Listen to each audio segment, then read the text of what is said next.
Jazzcast Pros. What if you could rewrite your story and resolve issues at their root by clearing energetic blocks and create a life that truly lights you up? You've discovered the podcast to open you up to a whole new world, one that perhaps you never even knew existed. Welcome to The Spiritual Shortcut, the podcast to help you realize that you are in fact your own healer and that you can learn to release the invisible anchors that might have been holding you back. I'm Amanda. And I'm Christy. And we'll be your guides on this journey.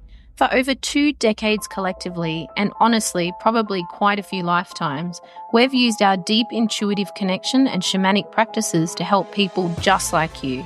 So today's guest is Owen. It is Owen. I'm excited. He's our first fella that we've had on the show. It was really good to do a healing with a guy for the first time for the podcast because it's just a whole different energy, isn't it? It really is. It's a different conversation, a different energy that they bring. It was a lot of fun, actually. Yeah, definitely. So Owen is an ex-pastor. He's got kids, stepkids. He's got an interesting and very unique story. He's just a really cool guy too. Yep. Was an awesome chat. We did a reparenting, didn't we, of the teen for him and of his inner child. Yep. In the context of allowing them to, or giving them the opportunity to learn the appropriate placement of roles. Yep. And there was a lot of breaking of generational contracts in there too. Yeah, lots of stuff in the lineage. Was actually a really super interesting healing to do. And so interesting, it goes for about an hour, so we're splitting it into 2 parts. You're welcome. Yeah. And so part 1 coming up. Enjoy. Welcome to The Spiritual Shortcut. I'm Amanda. And I'm Christy. And today we welcome Owen. He's with us, very graciously agreed to have a chat. My pleasure to be here, ladies. Really is. So glad to be on the show. Thanks for having me. Thanks, Owen. Oh, dear. Okay, so Owen, let's start with your intention that you're bringing today. We've already had a little bit of a chat about it and fine-tuned it. So if you could tell the listeners. Basically, my intention for my will and desire to really align to bring around the desired goals that I've got in the long term. Yep. So the will and desire for the immediate stuff to bring out those goals in the long term. Yeah, that's right. So we're talking about personal habits. You feel that they're somewhat inconsistent. And, when you look forward to the vision of this is the Owen that has created these amazing, incredible goals, he is someone who has done certain things. And so you're able to look back at yourself now and be like, oh, I'm not doing them now. How am I ever going to close the gap between me, who I am now, and the identity of who Owen needs to be to create these incredible goals? Would you say that's right? That's pretty much the summary of it. That's correct. I've always described myself as a guy that could see on 10 steps, I could see step 9 and 10 where I want to be and what my goal is, and steps 1 and 2. But give me 3 through to 8 and I just cannot see them. So that's a really spot on observation. Yeah. And that's great. You can lead a fabulous life with just steps 1 and 2 while you're holding the beacon of steps 9 and 10 ahead of you.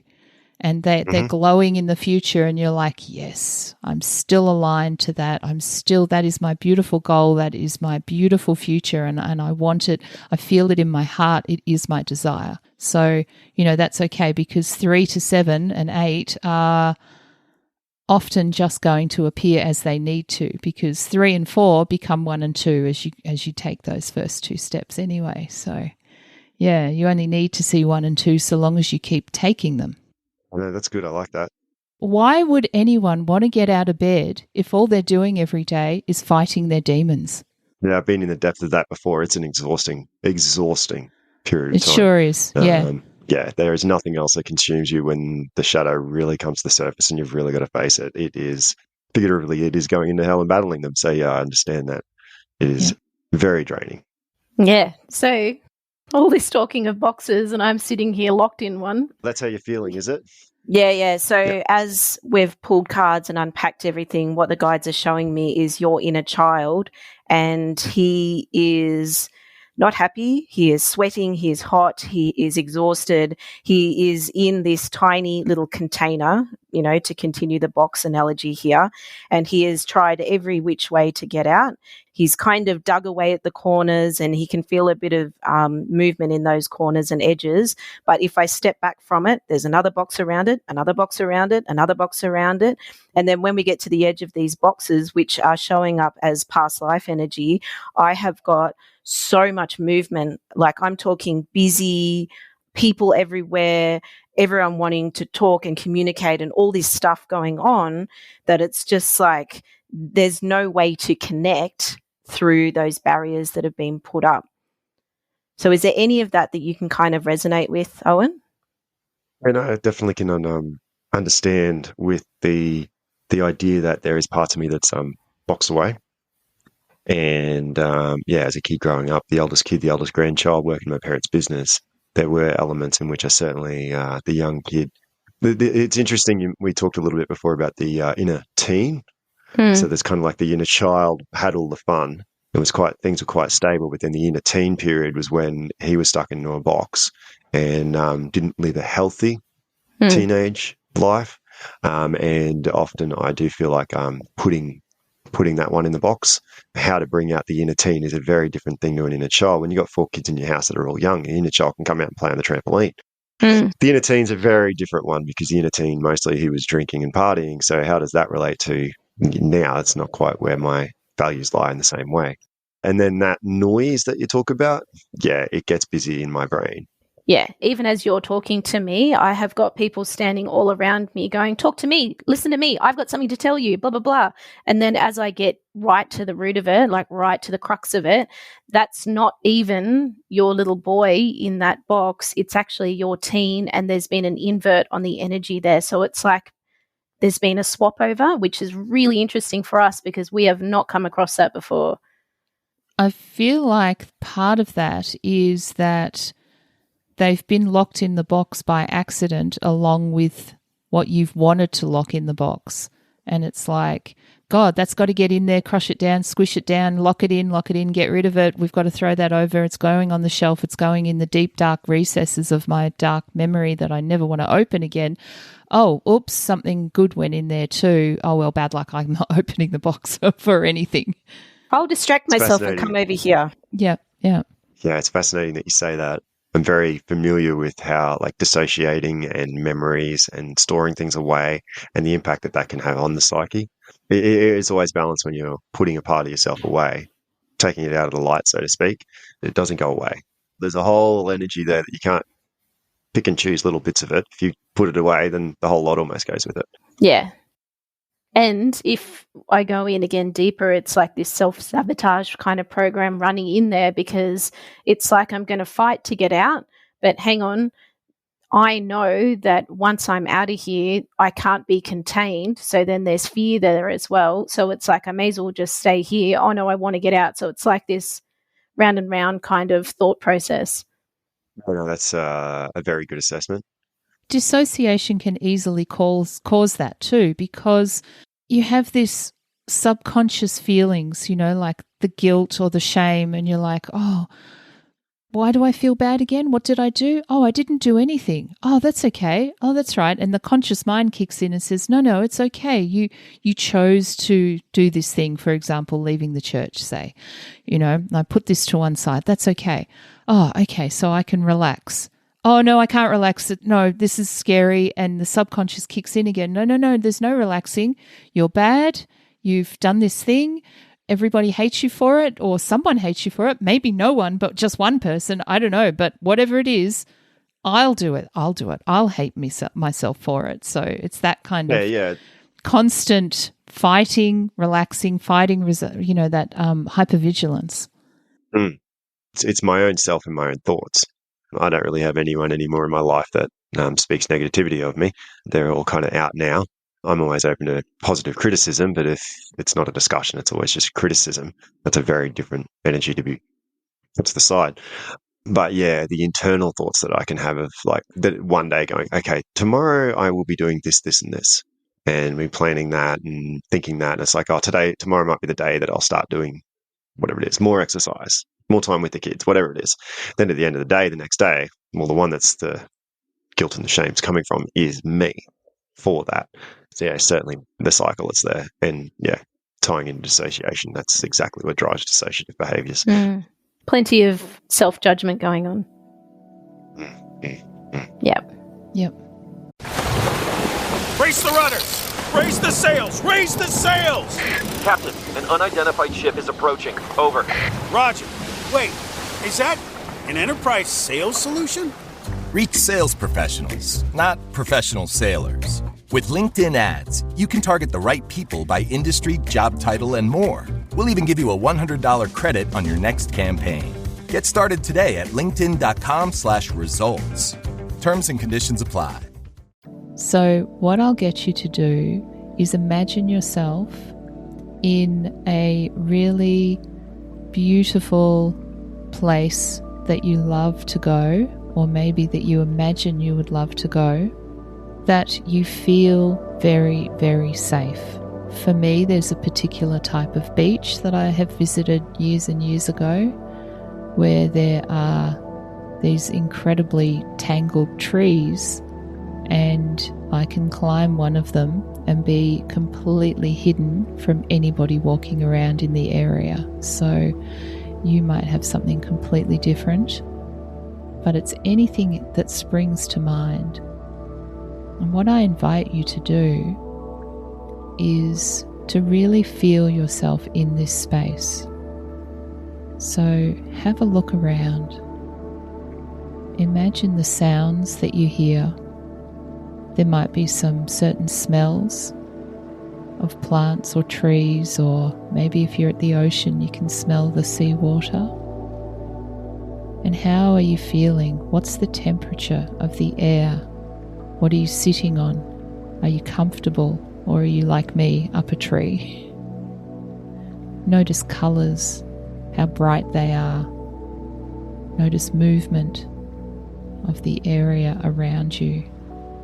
And when you're feeling really solidly present in that space, I invite you to extend an invitation to your inner child to join you there.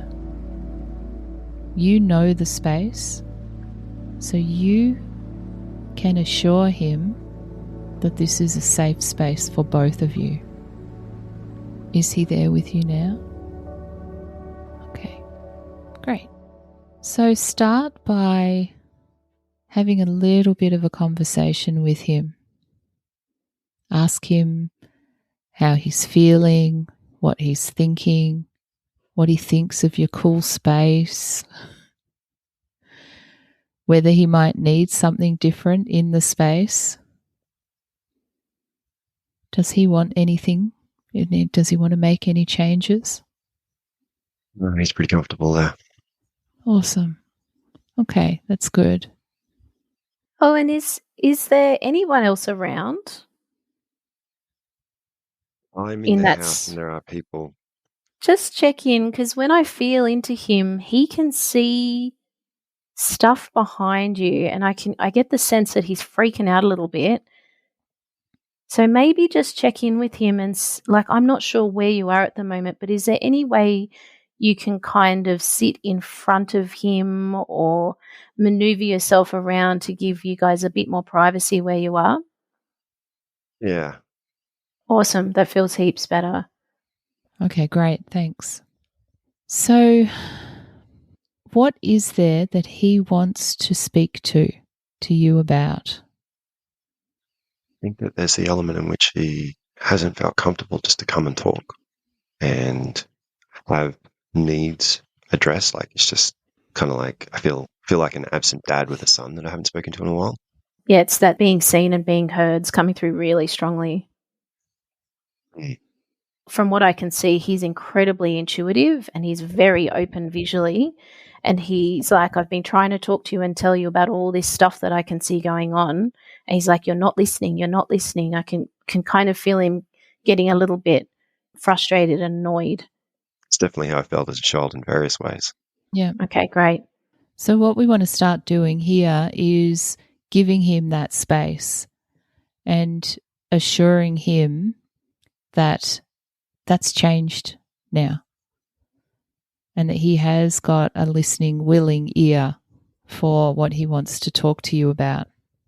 So he may not necessarily want to completely spill the beans today, because part of it is that, you know, he needs to be sure that this is okay. You're telling me you're going to do this differently.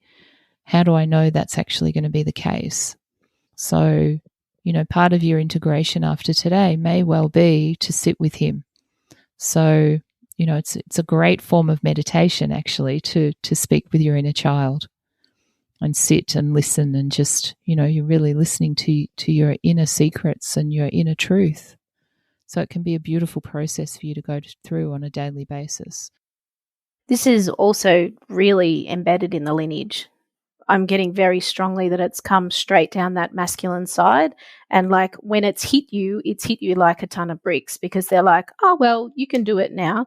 And we're seeing a lot of this in people that are sitting in the client seat, because whether people know it or not, they're coming in as the light bearers for this whole host of volunteers that, you know, we've all come in and offered up our services, which is awesome. But unfortunately, we don't all have the toolkit to hear it, to see it, to know it, to recognize it. So, yeah, it's like, again, come down, smack on you. So it's just like the guides are like, this is the truck, you know, it's the feather or the truck. We tried the feather, we tried the feather, we tried the feather, here's the truck. So just feeling into that, and in the context of you and your little boy sitting there, it feels like there's some real hesitation, not necessarily in him, but in the environment around you both. Yeah, I might. So what I did was I went back to a place. So my grandparents have a property up near Childers. That's on Yep. the Isis River. And as a kid growing up, I spent a lot of time at the grandparents' place and going down to that creek. So I tried to pick a place that would feel comfortable, that I could imagine for my own child. All the other places that I initially picked was like the creek that's near where I am, where you go fossicking, and we're going down there all the time, but that's more me, not my inner child's been there. So I was trying to pick a place. But in other ways, that creek down there, there's not that anything bad ever happened down there, but it's associated with family. Yeah, big grandfather energy coming through now. Yeah, exactly. And that grandfather energy went into my dad. Not that there was anything negative with my grandfather, but it's generational from that period of time. Then that came down onto me, which I feel like I've made some deliberate steps to change. Yeah, that's right. Yeah, so that is an interesting, with the dynamics that you've mentioned, Yeah. So, and it's that this isn't what we do. We're men, you know, and that's everywhere. That's, you know, when we look back at our past history, men were men. It wasn't, you know, they weren't seen as even emotional creatures that spoke up. So, you know, it's that we're going to make a change. And then obviously the subconscious brain goes, no, you know, this is not safe. This is not familiar kind of thing. So that resistance. So let's just tune into that resistance, Amanda, and just see. It's just discomfort of the new. So I think it would be really helpful, Owen, if we put some statements out verbally for that little boy about how it's safe now, how I'm here, how I'm the adult, you know, maybe go down that path, Amanda, and we'll just see what comes up. Yeah, so what you're doing is you're speaking to him and explaining the situation to him. So it's a version of reparenting where you're stepping in as the adult and explaining to him that, you know, I am here now. I am the adult. I can start to say it and you can just repeat after me. So you can say, I am here now. You know. And I will help make you feel safe. I'll help make you feel safe. I'm the adult. I'm the adult. It's 2025. And It's I have grown up. 2025. And I have grown up. And I have grown up. So you can stay and play and be a child. You can stay and play and be a child. Because I'm going to do all the grown-up things. So I'm going to do all the grown-up things. You don't need to worry about any of that stuff. You don't need to worry about any of that stuff. Just hang out by the creek and have a good time. Just hang out by the creek and have a good time. So there's this confusion energy there too. And I can see him looking at that inner teen and what he's doing that's considered fun and being a little bit confused about what his role is here. So I'm just going to have a feel into that, because it's like he can see that inner teen behaving in a certain way in one area of life, but then it's like there's extra responsibilities on that teenager's back. Can you connect into that? Oh, that's absolutely. Do I resonate with that? Is that what you're asking? Yeah. Okay, yeah. cool. Yeah. So All my right, parents so have a business, so I used to work a lot in that business, and I can relate to that. Okay, great. So that's on the right trajectory here. So it's like this confusion of the adult doing adult things, the teenager doing appropriate teenage things in a safe and appropriate way, and then the little boy just being carefree and being a child. And it's like there's been a switcheroo, right? So we need to get to the bottom of that. So it's like identification of the appropriate role. The guides are saying, Amanda, all I can hear them saying is call on the light, call on the light. And if I tune back into that little boy, there's still all these people that he's terrified of behind him. It's like he was clearing subconsciously, right? Because he didn't really know what to do. It was like opening gateways for things coming in. That's what it feels like.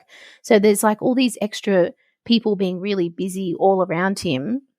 It's like extra attachments, Amanda. Yeah, right. We need to do statements around, it's safe to let go, it's safe to surrender to just being a child, with the knowing that all of these extra responsibilities that he's opened himself up for are not actually his, that someone else can take care of it. That's the adult job. And totally down that masculine line. And what I want to say is that it's almost like a clearing gift, a gift for sending people off into the light that has been not identified, has been misconstrued, inverted. That's been inverted. Yep. That's what this is. So it's the inverted gift. So where does that leave us with the adult? Yeah, so it's like the whole environment has been turned upside down. Yeah, and that feminine side, it's just that waiting energy, waiting for things to go to plan kind of thing. You're nodding your head. Do you want to put some words around that? So, parents' business that I mentioned, extremely busy with that and with other things. Very absent father, especially. Though I was around him at times, it was always a work environment. Yeah, it was not.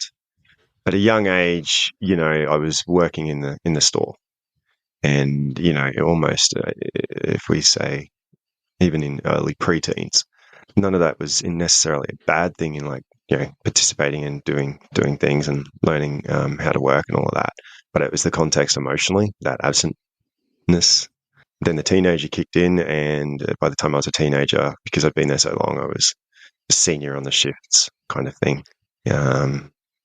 Right, and but just not wanting to be there, hated it. That's the last thing you want to be doing is working for your parents, going home when you're a teenager. Yeah. How good was that? It was half as good as it could have been. So how can we make it fully good? Fully good in a fortnight, yeah? fully good in a fortnight when you get the other half. The other half. And then we can do a full reflection outro on it. We can. And in the meantime, listeners what should they do, Christy? They should come work with us. Yes, that would be cool. How do they do that? Via the website. Which is www.magicmudcacao.com. Excellent. And there is a work with us tab and some options, and you can buy some cacao, and it's a lovely little journey and story over on our website. And it will be fully good, won't it? There's no halves there. See you in a fortnight. You've done the work to survive. Now it's time to heal and lead. Healing Her Within is your space to break cycles, reclaim your voice, and rise in your power. Through tools like breathwork, inner child healing, energy work, and mindset shifts, we help you unlock the woman you were always meant to be. Listen and subscribe on the Jazzcast Pros Network right here on the platform that you're listening to, because your healing isn't optional. It's your next level. Thank you so much for tuning in to the latest episode of The Spiritual Shortcut. We'll be back on the first and third Sunday of each month to unpack, demystify, and occasionally make fun of all things spiritual.